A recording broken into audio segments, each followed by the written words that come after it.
Hi, this is Amy Kilbourne, and I'm Director of the VA's Quality Enhancement Research Initiative and Professor of Learning Health Sciences at the University of Michigan. And I'll be talking to you about the Replicating Effective Programs Implementation Framework. And REP, originally developed by the CDC, is a bundle of implementation strategies based on social learning theory and Rogers diffusion of innovation models. It was developed by the CDC to more rapidly implement and enhance the uptake of behavioral interventions for HIV at the time, and has been recently used to scale up and spread interventions and innovations in other areas, particularly complex healthcare interventions in both academic, VA, and community-based practices. Awesome. Thank you, Dr. Kilbourne. The first question that I have for you is, can you describe in a few sentences how the Replication Effective Programs, or REP, came about and how it is used now? REP came about with an innovative team of individuals originally from the Centers for Disease Control. And at the time, national leadership was alarmed with the rapid spread of HIV and wanted to be able to roll out quickly effective behavioral interventions to stem the infection rate of HIV. So at the time, there wasn't a cure or even effective treatments that were life-sustaining. So the focus then at the time was on prevention of HIV. So the CDC had a diverse group of individuals, including a medical anthropologist, who basically helped to design replicating effective programs.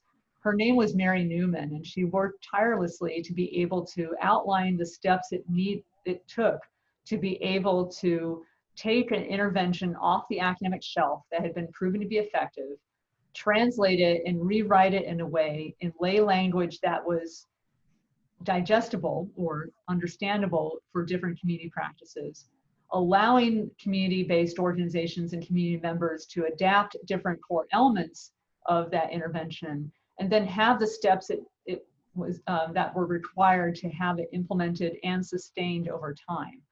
And so it really broke down in terms of three core elements of the REP program: engagement of stakeholders with a community working group, package intervention, and then the implementation strategies themselves. And that included provider training, technical assistance, and in our recent work, we have enhanced REP to include ongoing involvement and strategic thinking skill development among the frontline providers using the intervention. Awesome, thank you. And I know you touched on some of these steps here. Can you talk a little bit more about these key components, the pre-implementation, implementation, and sustainability, and what each of these steps involves? Absolutely. I would say that what's wonderful about REP is that it's very versatile, that you can add, embellish on each of these steps based on advances in implementation science or quality improvement. So with pre-implementation, you really have to figure out what problem are you trying to solve, and basically get really active input and on an ongoing basis from community members. And remembering too that this also is important for thinking about doing pragmatic research. Some of the best ideas and understanding what are the best needs of a community come from community members themselves. And this is, I think, a central tenet to REP, is that you don't do anything without involving communities, maybe through a community working group that could be representatives of communities to give you those inputs about what are the problems you're trying to solve, what are some of the best practices to solve them.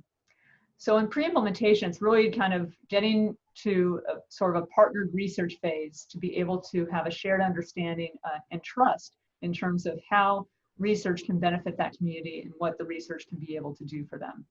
Another part of pre-implementation is once you've honed in on what problem you're trying to solve, and assuming, let's say in this example, you have effective evidence-based practices and effective interventions to be able to address that problem, is to be able to take that evidence-based practice or intervention and package it. And the packaging component is really key, because this takes some time and energy at the beginning, and it will cost money, but it's key because essentially it boils down the intervention to a user-friendly language into what its core elements are, but then allows and gives the opportunity for community members to adapt that intervention. And for behavioral interventions or complex health services interventions, you really have to have both of those dynamics. You really have to be able to explain in English what your intervention is going to do to help people, and essentially explain in English ways in which the intervention could be adapted or tailored to the needs of different populations. And we often use the example of group sessions, and let's say group psychotherapy sessions using cognitive behavioral therapy. They're core elements of cognitive behavioral therapy. Those are sort of understanding thoughts, feelings, and behaviors, and having behavioral activation, and also having a dialogue about actively discussing your feelings and also your symptoms. But the ways in which that can be done, either let's say by telehealth, in different settings, in a clinic versus a community organization, that can vary. And those menu options are key because that basically allows community members to own and be able to contribute, actively contribute to the intervention. So that's a pre-implementation phase.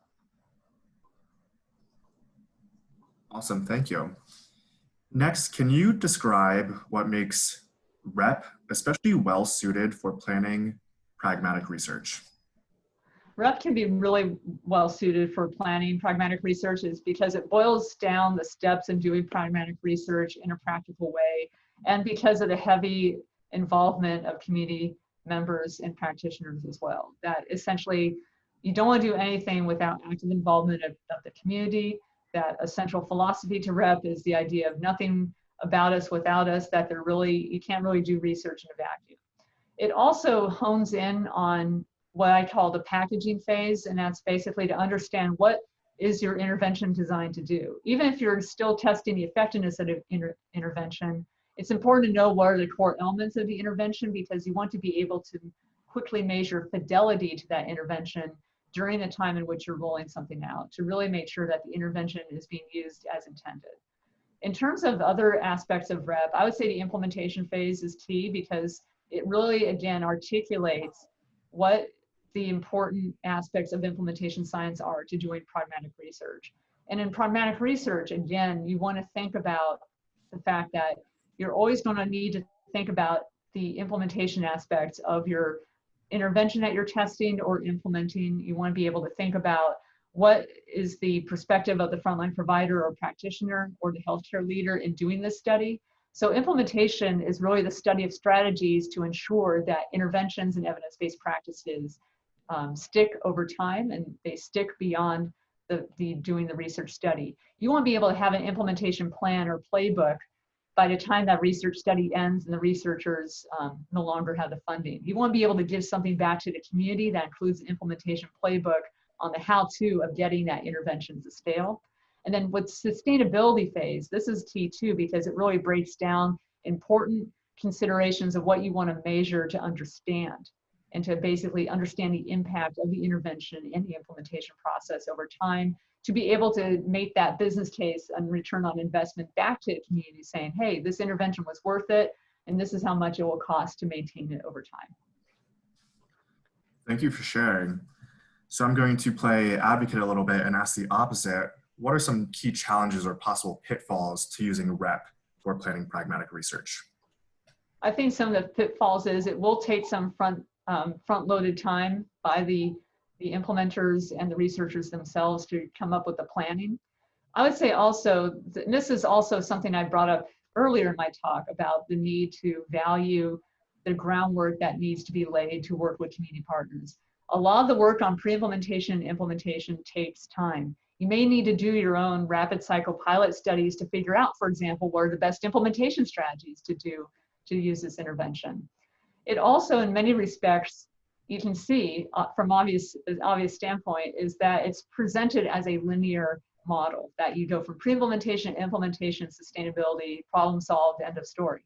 We know in the real world that doesn't happen. We understand that oftentimes you get to an implementation phase and something may not work. And so the arrows really need to be updated to be more cycles, which is why in the QUERI implementation roadmap, we use the learning health system cycle to encapsulate some of those concepts of REP more fully, because essentially we often get to a point where we're in the implementation phase and we run into a barrier, and we need to do some of the groundwork to understand from the community members what were the barriers and how to overcome them. So imagine those arrows in the middle being more like cycles. I think in general, that's one of the limitations of REP, but again, it's one of those versatile models that kind of grows with the times, and essentially is a way of communicating in a way that at least what are some of the steps needed, or what are the competencies in terms of your implementation plan you need to achieve at each phase. Thank you. I've got one last question for you. Could you give us a couple of examples or expand on the examples that you've touched on about how REP has been used for planning pragmatic research in the past or in ongoing studies? Absolutely. So I think one of the key examples provided in the lecture was on the re-engage study in the VA. And REP there was used to plan and implement a brief care management program for veteran patients with serious mental illness who are lost to care.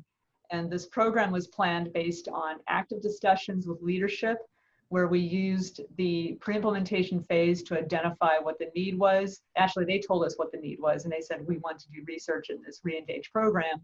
They also helped with engagement of stakeholders at all levels of the organization, not only stakeholders who could basically control the policies about how mental health frontline providers could spend their time on this program, which they were given protected time for this program, but we also got their help and support to involve frontline providers to be able to get their input about how to make that program effective.